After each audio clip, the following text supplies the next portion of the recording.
never said that. You're crazy. Why must you make it so hard for me to love you? All I did was try my best. Ah, the DARVO, a classic manipulation and control technique. So isn't it such a relief to finally be able to put a name to something that you have been feeling but couldn't quite put your finger on? It's so validating to hear someone say, I've experienced that too. Here's what it means. It is real, and you're not alone. I know when I first heard the term DARVO, it was like oxygen rushed into my lungs again. I had been gaslighting myself for so long, saying things like, oh, I must have made that up or misunderstood it, or maybe I was just being too sensitive, or if only I could be better, I wouldn't be experiencing this. Maybe you've said those things too. So hello everyone, if you're new here, I'm Erin Watson. I'm a narcissistic systems and scapegoat expert. And in today's video, which is part 1 of 2, I'm going to expose one of the inner workings of the narc machine. Yes, the DARVO. I'm going to cover what it is, how it's used, how it affects you, and to do this, I'm going to walk you through very intricately an example of a DARVO style that is common in covert narcissistic systems. So yes, there are different styles of DARVOs, and that's why I have 2 videos to cover sort of the breadth and depth of this tactic. So why is it important to break these terms down? Well, having terms for what you're feeling can help you place the blame outside of yourself, where it belongs, instead of inside yourself, where probably it festers and eats away at you. So if you have subscribed to maybe my newsletter or you've been following me on Instagram, you already know that I do deep dives into topics that social media is talking about, but maybe not really explaining in the depth that we need. I also very frequently share new terminology to help you make sense of that thing that happened that caused you all sorts of pain and confusion that no one seems to be talking about. So today we're going to start with some of the basics, right, like DARVOs, to help you put a name and a structure to something that is silently squeezing the life out of you. Now, if you grew up as the target or scapegoat of a narcissistic family system, then you know that you have been trained to blame yourself. And giving names or a voice to what is happening is a way to reassert self-authority and place some of that accountability back where it belongs.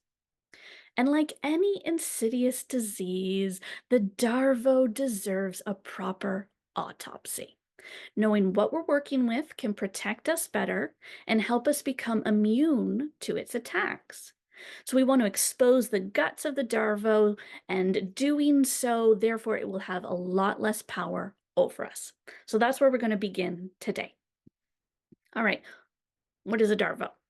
I have no doubt that you have come across this term as you have scoured the internet for explanations to really understand exactly how the narcissist can completely bamboozle you every time you try and interact with them, right? No matter how much you've protected yourself, no matter how much you're using your gray rocking or your neutral phrases, or how many boundaries or measures that you have put in place, right? How is it that they can hook you in every time? How is it that they can make you feel bad and even start apologizing to them after they harmed you? What? And it is because they use a very simple manipulation tactic called the DARVO. Now, DARVO is an acronym coined by psychologist Jennifer Freyd that stands for deny, attack, and reverse victim and offender. It's a form of projection. Now, projection is like avoiding inner shame and pain by pawning it off onto someone else to carry. It's also a way to deflect responsibility and accountability, including self-blame, onto someone else. Now, for narcissists, avoiding any sort of self-reflection that might risk bringing up an awareness of what they have done or the harm they have caused to others enables them to avoid feeling their huge gaping hole of self-loathing and these fears of inadequacy housed within themselves.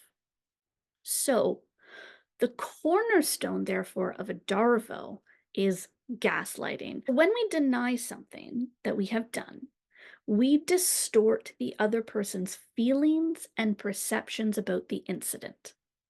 And this leads them to questioning themselves and over time diminishing their self-trust. So why is this useful for the narcissist? Well, when you lack self-trust as your identity foundation, you're obviously more likely to diminish your entire being. So you're going to stay small, subservient, and scared. You will abandon your needs and your feelings, and you're thus going to be more likely to comply with other people's needs and their wishes as a means for your own survival. And this is how the narcissist ensures your allegiance to placate their fear of abandonment. So here are the typical stages of a DARVO. So 1, the abuser denies the abuse ever took place. 2, when confronted with evidence, the abuser then attacks the person that is or was being abused for attempting to hold the abuser accountable for their actions. And finally, the abuser claims that they were or are actually the victim in the situation. So they reverse the positions of victim or offender. And often it involves not just playing the victim, so this sort of martyr complex, but also victim blaming. So let's go through an overt example of a DARVO. And of course, trigger warning, please skip over anything that is going to be activating for you. Okay, here's a DARVO. What are you talking about? It wasn't that bad. Oh, you're so dramatic. Why do you make everything so stressful in our relationship? Here's another one. You think I was rude to you? Wow. Okay. Well, you really misread that situation as usual. Honestly, I think you need to get some help.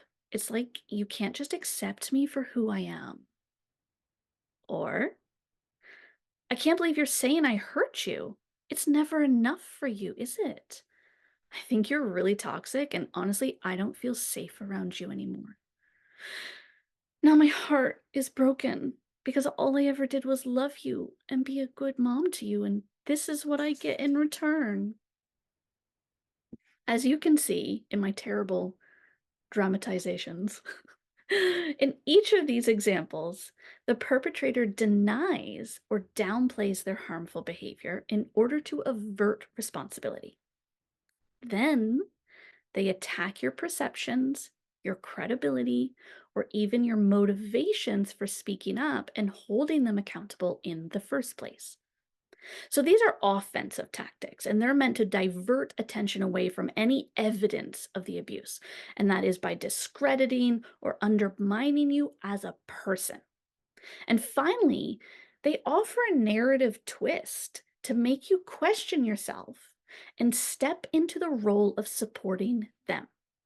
So over time, the goal is also to ensure that other people question you and see the evidence of you being the bad guy so they can garner sympathy from bystanders.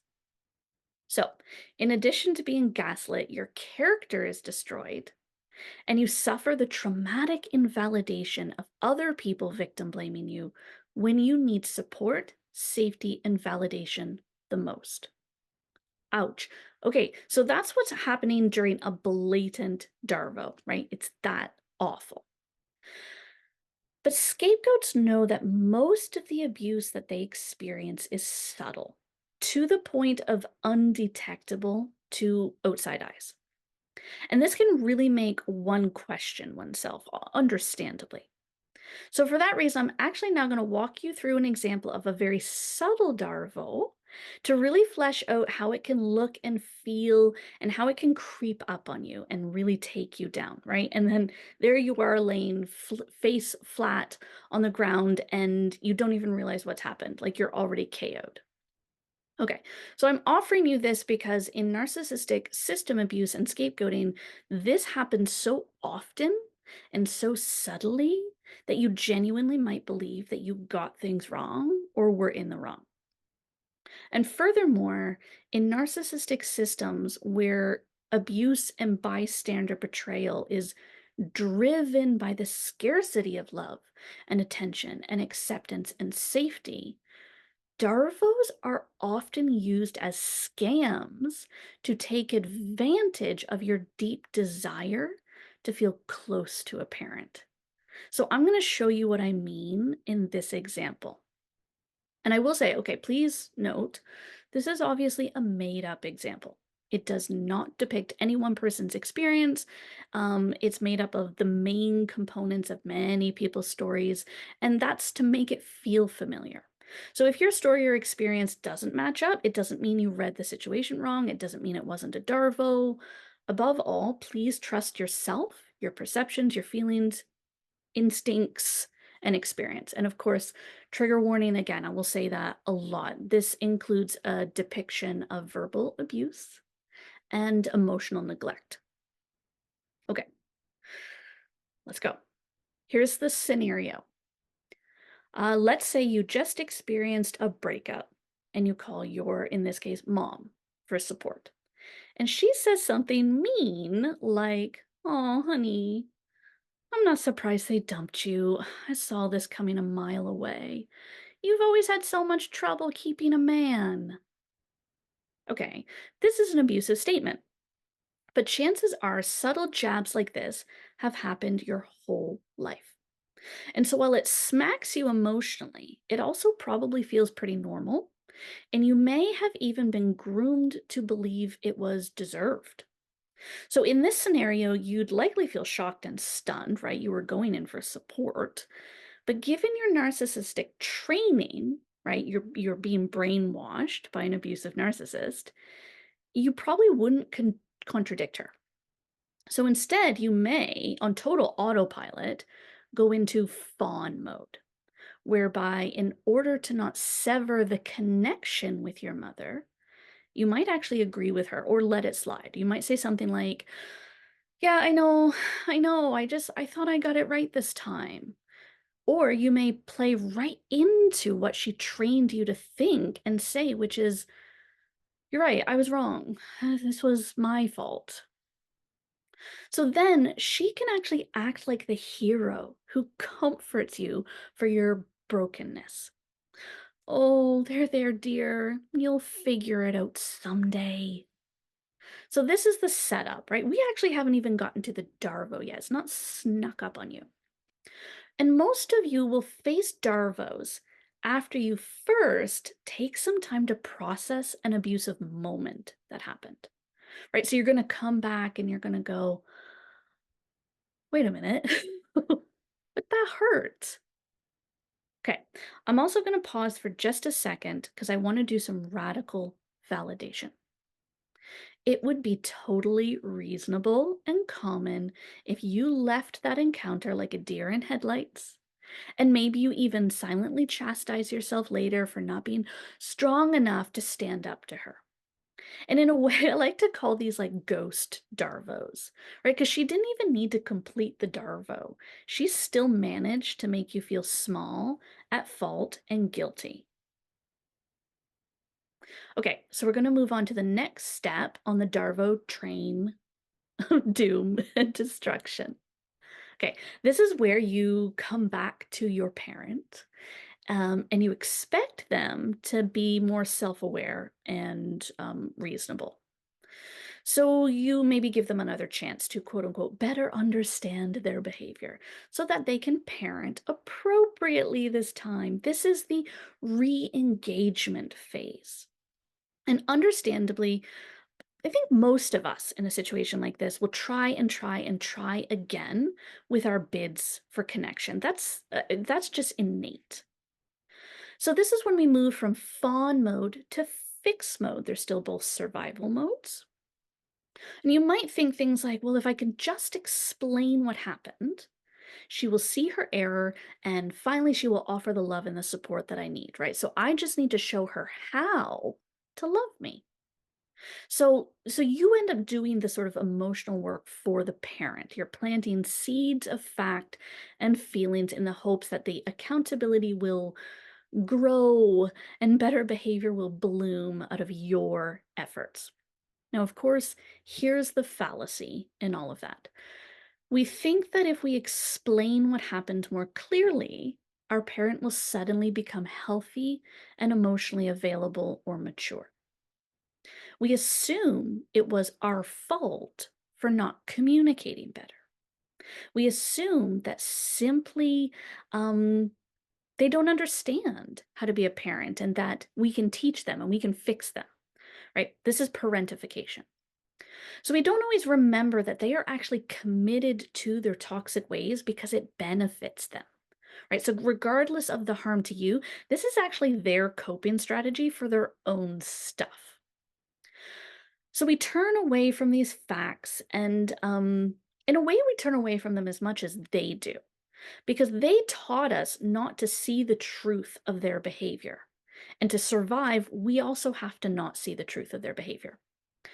I'm going to say this is where trauma bonding can happen, where we are mutually supporting each other. They're getting their toxic needs met, and you're doing the work of trying to like help them. So, with this in mind, this is where you reapproach. So, you've recovered from the shock of this original scathing attack. You decide to bring it up to her later. Very mature.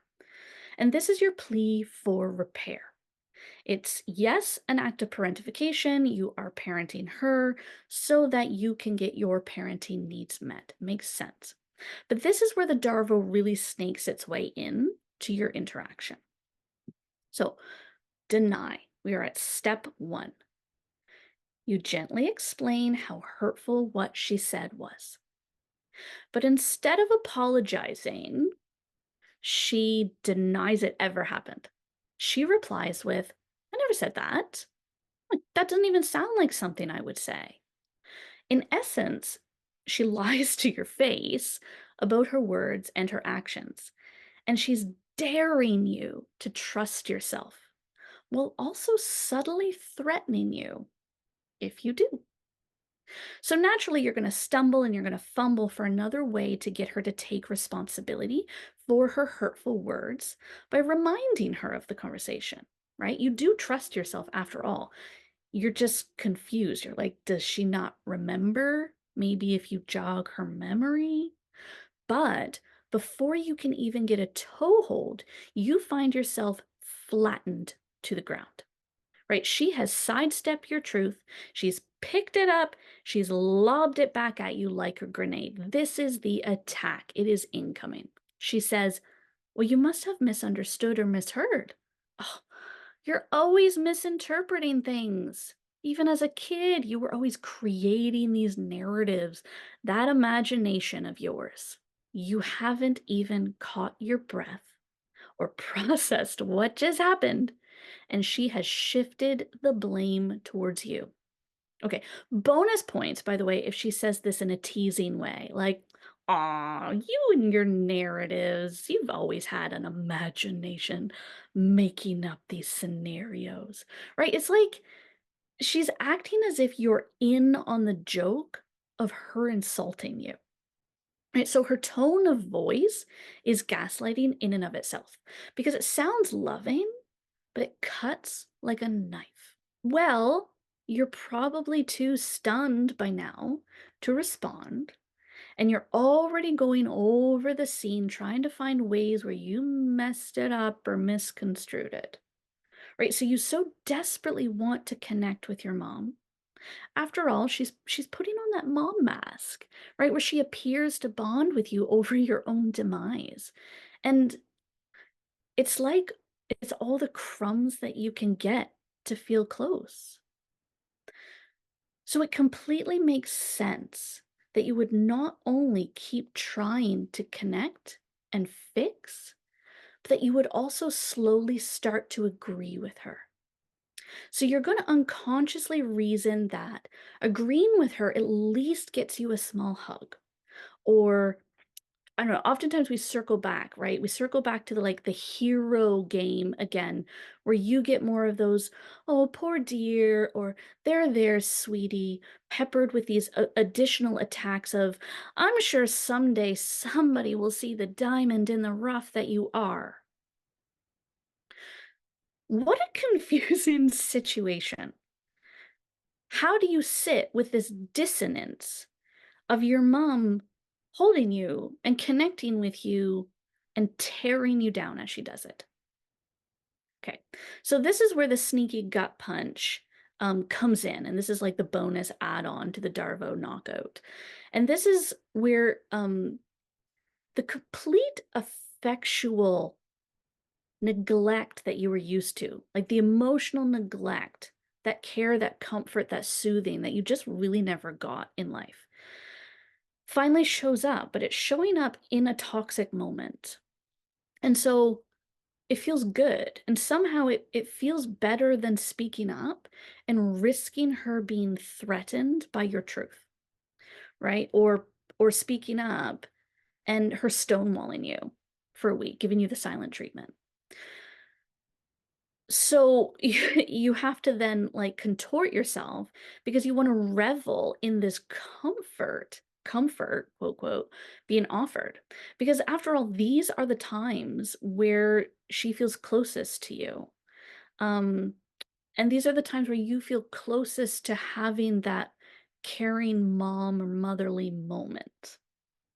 So scarcity of affection leads to emotional starvation. And this will lead to doing anything to get that small crumb or that small nibble. And that's how they have designed it, right? This is not a flaw in you. So please don't blame yourself for sneaking as much oxygen and sustenance as you can when you have been gasping for air for so long. And maybe this is a good time to sort of like take a deep breath. Like hug to self. Hug to self. This is a hug to self moment. Okay. Also because the show is not over. So she may have subdued you, but she hasn't gotten her need for attention and affection met, right? This is actually all about her needs for attention and affection, not yours. All interactions are about meeting her needs. This is one of the core principles of narcissistic abuse. You are a pawn in what I call the rigged game.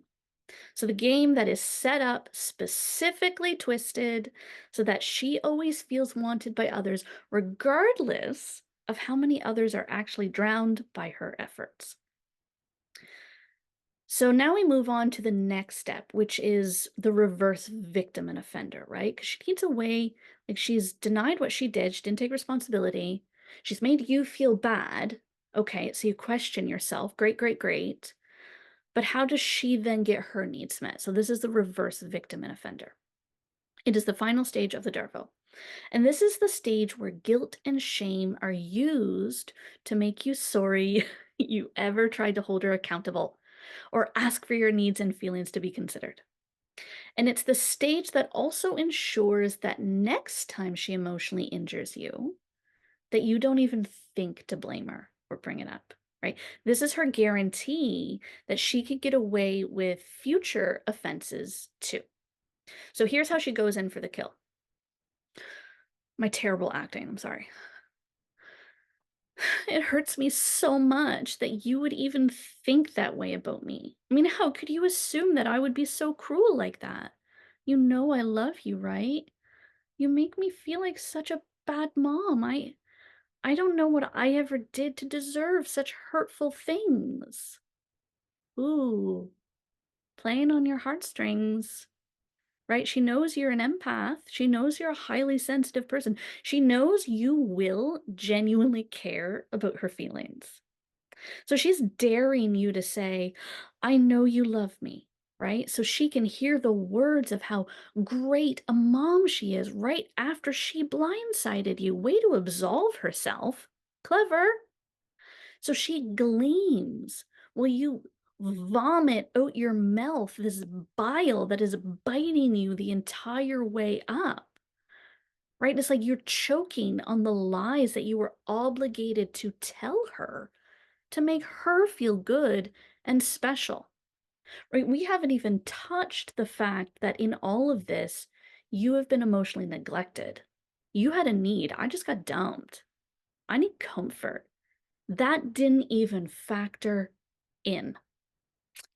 Suck it up, stuff it down, ignore your needs, ignore your feelings. They have no place here. Okay. There are actually a few more elements that go into DARVOs. There are specific tricks and techniques, and I'm going to dissect them. However, I'm very conscious of how heavy going through just this video might have been. So I've expanded on it in a second video. And in the second video, you're going to get other specific examples of what a DARVO looks and sounds like, specifically things that you may not have recognized as a DARVO. You're going to learn how they use DARVOs to play victim. So what is this murder tactic I talk about? I'm going to talk about how they stretch out DARVOs so that they can last weeks, yay! And how they use DARVOs as a catalyst for reactive abuse. So in other words, how they are used to poke and prod you into a specific reaction so that they can then use that reaction against you later. Also, very fun, how they mix DARVOs and love bombs into a potent but silent explosion. And finally, how they actually use the narcissistic system, so others around you, to DARVO you by proxy. And this is a really, I say special, I mean like insidious tactic to make you really question and control yourself. So like self-policing is super born out of that moment. Okay, as you can see, the power of a DARVO is very far-reaching. If you have been a victim of even one DARVO in your life, you know how destabilizing and crazy-making and confusing it can be.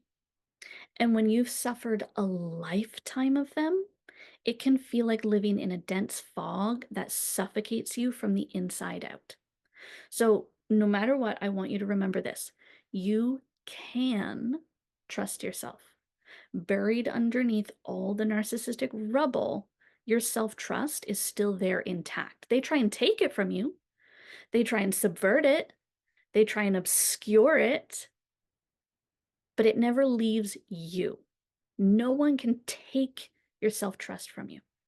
And the reason this all feels so awful and confusing and destabilizing is actually proof of that self-trust in action, right? Because your body is receiving cues that something is off and you're still registering these cues. That's you trusting yourself. What happens when you ignore all that, that's survival. That's not you lacking self-trust. That's you needing to make difficult choices to survive the system. So you already have your innate self-trust, means you already have everything to start recovering. And I'm going to leave you here and we're going to move on to video number 2 so you can really get into this DARVO experience, right? Because why wouldn't you want to get into the DARVO experience again? Haven't had enough of it. I'd love for you to like, I'd love for you to subscribe, I'd love for you to join my newsletter because I really, really, really go in depth on a lot of the topics that I know you're asking about on social media around narcissistic system abuse and scapegoating. So join me, I'll put the links in the description below, and I can't wait to see you next time.